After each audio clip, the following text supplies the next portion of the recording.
তিন নম্বর সিস্টেম আজকে শিখব। এটি হলো পরিপাকতন্ত্র বা ডাইজেস্টিভ সিস্টেম। সবচেয়ে গুরুত্বপূর্ণ একটি, কারণ আমাদের দেহের শক্তি সঞ্চারিত হওয়ার জন্য খাবারের প্রয়োজন অপরিহার্য। আর এই খাদ্য গ্রহণ থেকে শুরু করে খাবারটা প্রসেস হওয়া এবং পুরো শরীরে এটা উপযোগী হয়ে ছড়িয়ে পড়া এবং অবশেষে বর্জ্য হয়ে নিষ্কাশিত হওয়া এবং প্রয়োজনীয় অংশ শরীরে থেকে যাওয়া, পুরো প্রক্রিয়াটা যেই পদ্ধতির সাথে জড়িত, এই পদ্ধতিটাকেই ডাইজেস্টিভ সিস্টেম বা পরিপাকতন্ত্র বলা হয়। এর প্রধান অঙ্গ হলো মুখগহ্বর, অর্থাৎ মুখ, যা দিয়ে আমরা খাদ্য গ্রহণ করি, খাদ্যনালী, যার মাধ্যমে আমাদের খাদ্যটি পরিবহন হয়, এবং পাকস্থলী। পাকস্থলী যেটা মেইনলি যেই অর্গানের মধ্যে, যেই অঙ্গের মধ্যে আমাদের খাবারটা প্রসেস হয়। প্রধানত খাবারটাকে প্রাথমিক যেই মূল কাজটা হওয়ার, এটা এই আমাদের পাকস্থলীর মধ্যে হয়, এবং এর সাথে আরও জড়িত আছে ক্ষুদ্রান্ত, বৃহদন্ত এবং যকৃত ও অগ্নাশয়। যকৃত মানে কি? আমাদের লিভার। অগ্নাশয় মানে আমাদের প্যাঙ্কিয়াস। তো এগুলো আমরা মূল দেখব। এই অঙ্গগুলো মিলে হলো আমাদের খাবার গ্রহণ থেকে শুরু করে মুখ, খাদ্যনালী পরিবহন, পাকস্থলী, এবং পাকস্থলীতে প্রসেস হওয়ার সময়ে আমাদের লিভার এবং আমাদের অগ্নাশয়, সাথে সাথে ক্ষুদ্রান্ত এবং বৃহদান্ত, এগুলো এই পুরো প্রসেসটার সাথে জড়িত। আমরা একটু বিস্তারিত আলোচনা করবো ইনশাল্লাহ। মূল কাজটা কি এদের? মূল কাজ হলো খাবারটাকে ভেঙে পুষ্টি উপাদানে পরিণত করা। খাবার তো আমরা খাচ্ছি, কেউ ভাত, মাংস, মাছ, এই সবজি, বিভিন্ন রকম উপাদান খাচ্ছি। এটাকে আসলে প্রসেস করার প্রয়োজন হয়, যেটা হয় পাকস্থলীর মধ্যে। শোষণ করা এবং অপ্রাচ্য অংশ ত্যাগ করা, এবং এটাকে পরিণত করে সেটা শোষণ করা, শরীরে যেখানে যা প্রয়োজন সেটা শুষে নেওয়া বা সেখানে সেটা গ্রহণ করা, এবং যেই অংশটুকু খাওয়ার পরে বর্জ্য হিসেবে রয়ে যায় সেটাকে বের করে দেওয়া। রাসায়নিক প্রক্রিয়াটা কি? এনজাইম ও অ্যাসিডের মাধ্যমে খাবার ভেঙে শরীরে শক্তির সঞ্চার ঘটে। এনজাইম অর্থাৎ যে ডাইজেস্ট হওয়ার জন্য যেই তরলটা দরকার, যেটা আমাদের পাকস্থলীর মধ্যে আল্লাহ তাআলা তৈরি করে দেন, এবং অ্যাসিড, শক্তিশালী অ্যাসিড, যে অ্যাসিডটা যদি হাতের উপর রাখা, হাতের তালু ফুটো হয়ে যাবে, এটা পাকস্থলীর মধ্যে থাকে। কি মারাত্মক অবস্থা! পাকস্থলীর কি অবস্থা হয়, এটা নিয়ে আমরা কথা বলবো ইনশাল্লাহ। তো খাবারটাকে ভেঙে, এই খাবার যে আমরা খাই, এই শক্তিশালী খাবার, এটাকে ভেঙে ফেলা হয় অ্যাসিড এবং এনজাইমের মাধ্যমে, এবং শরীর শক্তির সঞ্চার ঘটে। এই শরীরে শক্তিতে রূপান্তর হয় আমাদের খাবারটা, এবং সেই শক্তিটাই শরীরে পরিবহন হয় রক্তের মাধ্যমে। এর আগে আমরা দেখেছি।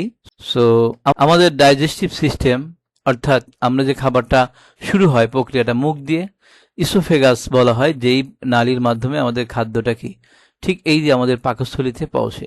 সো পাকস্থলী, যাকে ইংরেজিতে স্টমাক বলা হয়, ঠিক তার পেছনে আছে অগ্নাশয় বা প্যাঙ্কিয়াস, যে অগ্নাশয়, এবং এই যে লিভার। এই তিনটা জিনিসকে, যেহেতু এরাই কাজ করবে হজম প্রক্রিয়ার সাথে, আল্লাহ তাআলা পাশাপাশি রেখেছেন। লিভারের মাঝখানে আছে গল ব্লাডার। তো লিভার থেকে এমন কিছু রস তৈরি হয়ে এই গল ব্লাডারে সঞ্চিত থাকে, যে গল ব্লাডারে এই পিত্ত, আমরা এটাকে পিত্ত বলি বা পিত্তথলি বলি। এই পিত্তথলি একটি শক্তিশালী, এটাও একটি এনজাইম বা অ্যাসিড, যেটা আমাদের খাদ্য ভাঙতে গুরুত্বপূর্ণ ভূমিকা রাখে, এবং খাদ্য হজমের জন্য গুরুত্বপূর্ণ যেই ইনসুলিন প্রয়োজন, এটা তৈরি হয় আমাদের এই যে প্যাঙ্কিয়াসের মধ্যে। তো যাদের এই ইনসুলিন তৈরি হয় না বা কম তৈরি হয়, তাদেরকে বাইরে থেকে ইনসুলিন ইনজেকশনের মাধ্যমে অথবা ওষুধের মাধ্যমে নিতে হয়। না হলে খাবার ঠিকই আমার শরীরে আসবে, খাবারটা আমার শরীরে থাকবে না। এটা সুগার, খাবারের যে রূপটা সুগার হিসেবে এটা বের হয়ে যাবে, যাদেরকে ডায়াবেটিস রোগী আমরা বলি। তো এক একটা অর্গান, একটা অঙ্গ অত্যন্ত গুরুত্বপূর্ণ আমাদের সুস্থ দেহের জন্য, আর এটার পরিকল্পনাকারী একমাত্র আল্লাহ তাআলা রব্বুল আলামিন। চমৎকার গাঁথনি আর গঠন আর এর যে কর্ম পদ্ধতি দিয়ে এটা সৃষ্টি করেছেন। তো এখানে এই পাকস্থলীর মধ্যে আসার পরে, পাকস্থলী থেকে আমাদের শুরু হলো ক্ষুদ্রান্ত। এই ভেতরেরটাকে বলে ক্ষুদ্রান্ত, এটা হলো স্মল ইন্টেস্টাইন, আর এই বড়টাকে বলা হয় লার্জ ইন্টেস্টাইন। আমাদের অনেকেরই অ্যাপেন্ডিসাইটিসের সমস্যা হয়, সেটা হলো যে এই যে লার্জ ইন্টেস্টাইনের শেষ মাথায় একটু অতিরিক্ত অংশ, এটাকে অ্যাপেন্ডিক্স বলা হয়। বা এটাতেই যদি খাবার বা কোনো কিছু ঢুকে গিয়ে এটা বিস্ফোরণের অবস্থা তৈরি হয়, তাহলে মারাত্মক অবস্থা তৈরি হয়ে যায়, দ্রুত এটাকে কেটে ফেলা হয়। অপারেশনের মাধ্যমে।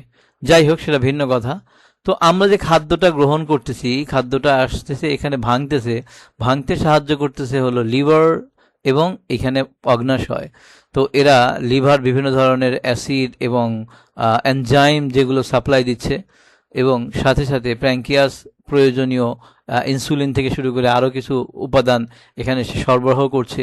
তো এই খাদ্য নালীর মধ্যে এটা প্রসেস হচ্ছে। তো এই পাকস্থলী, খাদ্য ভাণ্ডার, স্টমাক, তো এটার মধ্যে আল্লাহ তাআলা এমন একটা ফাংশন রেখেছে যে প্রতিদিন এটার মানে ক্ষয়ে যাচ্ছে, কিন্তু যে পরিমাণ ক্ষয়ে যাচ্ছে সে পরিমাণ আবার নতুন তৈরি হচ্ছে। ধরা হয় যে প্রতি ৫ দিনের মধ্যে এর অংশের ভিতরটা পুরো পরিবর্তন হয়ে যায়, অর্থাৎ ৫ দিনের মানে একদিনে ৫ ভাগের ১ ভাগ এটা নষ্ট হয়ে যায়, এবং সেই পরিমাণ নতুন কোষ তৈরি হয়ে এটাকে আবার রিকভার করে ফেলা হয়। তো এই যে চমৎকার প্রক্রিয়া, তো এখান থেকে আমাদের খাদ্যটা ভেঙে উপাদান তৈরি হয়ে চলে আসে এই ক্ষুদ্রান্তের মধ্যে। ক্ষুদ্রান্ত এটাকে শরীরের লম্বা সময় এখানে ভাঁজ এখানে আটকায় রাখে, এবং আমরা হাঁটাচলা করি, চলাফেরা করি, এর সাথে রক্তের নালী আছে, এর মাধ্যমে এর থেকে ফিল্টার হয়ে শরীরের যে উপাদানগুলো এগুলো কিন্তু রক্তের সাথে মিশতেই থাকে। এখানে প্রসেস পুরো হওয়ার পরে এইটা প্রেসার ঘুরে টুরে আবার চলে যায় কি এই নালীর মধ্যে, এখান থেকে এই নালীতে ঢুকে এখান থেকে আবার লম্বা সময় প্রসেস। এর মধ্যে আবার এরকম দেখেন, সোজা পাইপ না যে ধাক্কা খেয়ে বের হয়ে যাবে, এর মধ্যে খাস করা।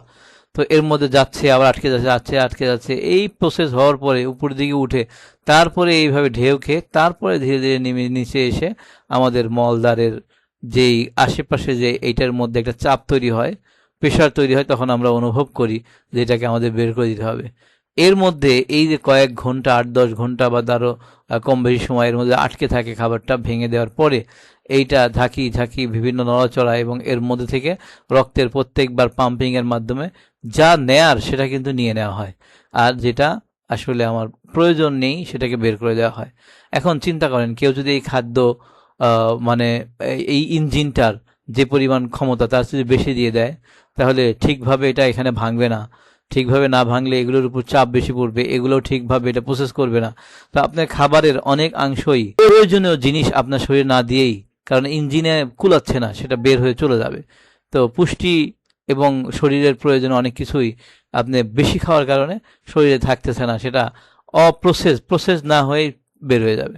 আর যদি আপনি প্রয়োজনের তুলনায় একটু কম খান, তাহলে পুরো মেশিনটা ওইটুকু নিয়ে পর্যাপ্ত কাজ করবে, এবং তার মধ্যে থেকে যতটুকু আপনার থাকার সবটা নিয়ে তারপরে বের করে দিবে। এজন্যই রাসূল করিম সাল্লাল্লাহু আলাইহি ওয়াসাল্লামের শিখানো সেই ক্ষুধা থাকা অবস্থায় খাবার খাওয়া, ক্ষুধা থাকা অবস্থায় খাবার বন্ধ করে দেওয়া, এটা অত্যন্ত গুরুত্বপূর্ণ। তো যাই হোক, আপনি যদি এই ফর্মুলা অবলম্বন করেন, দেখবেন যে গ্যাস্ট্রিক বা গ্যাসের যে বা আলসার বা অ্যাসিডিটি, এই প্রবলেম আপনি কখনোই থাকবে না। তো সেটা ভিন্ন কথা। তো আমরা দেখলাম যে আমাদের এই যে প্রসেসটা আল্লাহ তাআলা সৃষ্টি করেছেন, এই প্রসেসটাও খুবই গুরুত্বপূর্ণ এটা জানা, এবং এটার অবস্থান আমাদের শরীরের ঠিক কোন অবস্থানে, ডান পাশে এই যে আমাদের কি একটু মানে ডান দিকে ছড়ানো, মাঝখান থেকে শুরু হয়ে লিভার, এবং লিভারের নিচেই ঠিক পাকস্থলী বরাবর প্যানক্রিয়াস। আমরা যারা হিজামা করি, হিজামাতে এই অর্গানগুলো ডিটক্সিফিকেশনের জন্য আমাদের কিন্তু মানে ডিটক্সিফিকেশনের জন্য কি দরকার হয়, সঠিক অর্গানের অবস্থান জানতে হয়। কারণ সেই বরাবর আমরা কাপগুলো বসাইলে কি হয়, সুপারফিশিয়াল যেই মানে এপিডার্মিস লেয়ার থেকে মানে রক্ত যে ক্যাপিলারি বা কৌশিক রক্তনালিকা বা জালিকার মাধ্যমে যে রক্তটা টান দেওয়া হয়, এটা কিন্তু এই মাসেলসের সাথে কানেক্টেড থাকার কারণে এই অর্গান থেকেও কিন্তু টানে। তো এগুলো এভাবেই বের করে দেওয়া হয়। তো এই জন্য সঠিক অবস্থান জানাটাও একটা গুরুত্বপূর্ণ। তো এখানে আমাদের এই ক্ষুদ্রান্ত প্রায় ২০ ফিট লম্বা, এই ক্ষুদ্রান্ত আল্লাহ তাআলা আমাদের পেটের মধ্যে ভাঁজ করে দিয়েছেন। তো ক্ষুদ্রান্ত, বৃহদান্ত আমরা মোটামুটি সবগুলোরই মৌলিক ব্যবহার শিখেছি। আমাদের এই সিরিজের আসলে মূল উদ্দেশ্য হলো মৌলিক জিনিসটার সাথে আমাদের কি পরিচিত হওয়া। তো আসুন আমরা সঠিকভাবে জেনে সঠিকভাবে এই জ্ঞানটাকে প্রয়োগ করে এবং নিজের এবং সমাজের এবং মানুষের উপকারের জন্য কাজে লাগাতে পারি। আমাদের এই সিরিজ থেকে যদি কিঞ্চিত আপনার উপকার হয়, তাহলে আমরা বুঝবো আমাদের এই শ্রম সার্থক। তো সবাই ভালো থাকেন, সুস্থ থাকেন। আজ এ পর্যন্তই। আল্লাহ হাফেজ।